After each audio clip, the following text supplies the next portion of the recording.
محمد ادریس صاحب، بخاری شریف میں حضور پاک کا ارشاد ہے کہ اس طرح نماز پڑھو جس طرح تم مجھ کو نماز پڑھتے دیکھتے ہو۔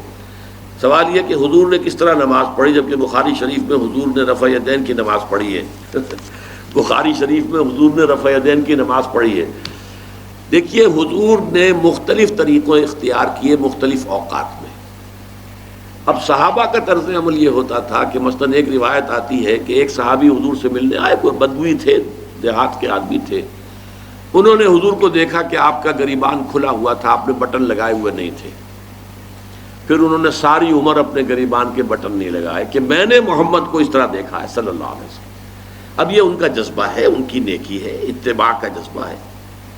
یا ایک سفر میں کسی کو دیکھا، کسی نے دیکھا کہ حضور ایک درخت کے نیچے سے ہو کر گزرے، اب وہ جب بھی جاتے تھے ادھر اس کے نیچے سے ہو کر گزرتے تھے، چاہے اس کی کوئی مقصد نہیں، لیکن یہ بھی ایک اتباع کا جذبہ ہے۔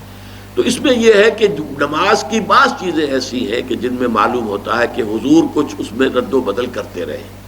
کبھی آپ نے ہاتھ بالکل کھلے چھوڑ کر بھی نماز پڑھی ہے، کبھی آپ نے ہاتھ نیچے باندھے ہیں، کبھی اوپر باندھے ہیں۔ اسی طریقے سے رفع یدین کبھی ایسا بھی ہوا ہے کہ آپ نے وہ کی ہے جیسے کہ اہل حدیث حضرات کرتے ہیں، اور جیسے کہ یہ شیعہ کرتے ہیں وہ اس سے بھی زیادہ کرتے ہیں رفع یدین۔ اہل حدیث سے آگے ہیں، وہ بہت آگے ہیں رفع یدین کے اندر۔ اور ایک رائے یہ ہے کہ حضور نے آخری زمانے میں آ کر سارے رفع یدین چھوڑ دیے تھے سوائے یہی جو تکبیر تحریمہ کے وقت ہے۔ اب یہ روایات، اب یہ بحث ہو جائے گی علمی، کس روایت کا کیا مقام ہے، کس کی کیا حیثیت ہے۔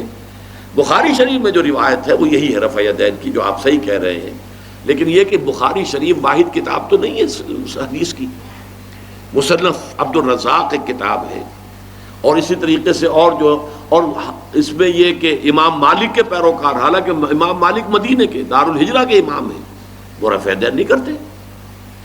امام شافعی کے کرتے ہیں، امام مالک کے نہیں کرتے، امام ابو حنیفہ کے نہیں کرتے۔ تو ان چیزوں میں بہت زیادہ پریشان ہونے کی ضرورت نہیں ہے۔ اصل جو معجزہ ہے حضور کا اور اسلام کا وہ یہ ہے کہ 1400 برس گزر گئے لیکن نماز کے ضمن میں اتنا اختلاف نہیں ہے کہ تمام مسلمان باجماعت نماز نہ پڑھ سکیں۔ دیکھیے رفع یدین کرنے میں جماعت ٹوٹی نہیں، آپ نے کیا یا نہیں کیا، جماعت کی فارمیشن برقرار رہی۔ فرض کیجئے کوئی شخص یہ سمجھتا کہ پہلے سجدہ ہے پھر رکوع ہے،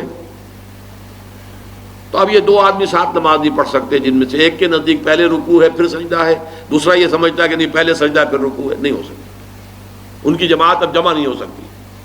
یا کسی کا یہ خیال ہو کہ جیسے ہر رکعت میں رکوع ہے کہ سجدہ بھی ایک ہے، وہ ایک سجدہ کر کے کھڑا ہو جائے۔ اب ظاہر بات ہے دوسرا شخص جس کے نزدیک دو سجدے ہیں وہ ایک اور سجدہ کرے گا، فارمیشن ٹوٹ گئی، اب وہ ساتھ نماز نہیں پڑھ سکتے۔ 1400 برس بیت گئے، مشرق بعید سے مغرب بعید، پوری دنیا، آج تو کوئی کونا ہے ہی نہیں جہاں مسلمان نہ ہو، لیکن جو سالڈ مسلمان جو ہیں وہ تو آپ سمجھیے کہ انڈونیشیا سے لے کر موریتانیہ تک تو مسلمانوں کی کتنی بڑی تعداد۔ لیکن کہیں ایسا نہیں ہے کہ آپ کی فارمیشن ٹوٹتی ہو، کوئی ایسا مسلک نہیں ہے جس میں یہ خیال ہو کہ مغرب کی رکعتیں بھی دو ہیں جیسے فجر کی ہے، نہیں، وہی 3 رکعتیں ہیں۔ کوئی ایسا مسلک نہیں جس میں یہ معلوم ہو کہ فجر کی رکعتیں 3 ہیں 2 نہیں ہے، کوئی نہیں۔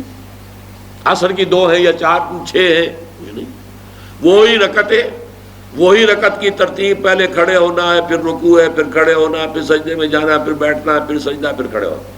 فارمیشن نہیں ٹوٹتی، شیعہ ہو سنی ہو، اور اس میں حنفی ہوں مالکی ہوں شافعی ہوں حنبلی ہوں زیدی ہوں ظاہریہ ہوں، کوئی بھی ہو، کسے باشد، تمام مسلمان مل کر جماعت سے نماز ادا کریں گے اور ان کی جماعت ٹوٹتی نہیں۔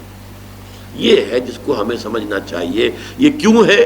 صلو کما رأیتمونی اصلی، کہ حضور کو جس طرح دیکھا صحابہ نے نماز پڑھتے ہوئے ویسے نماز پڑھ رہے ہیں، صحابہ نے ویسے نماز پڑھی، پھر آپ کے بعد تابعین نے اسی طریقے سے نماز پڑھی، پھر اس کے بعد تبع تابعین نے پڑھی، نسل بعد نسل منتقل ہو رہا ہے۔ باقی تھوڑا تھوڑا اختلاف اگر ہے تو اس کے لیے زیادہ پریشان نہیں ہونا چاہیے۔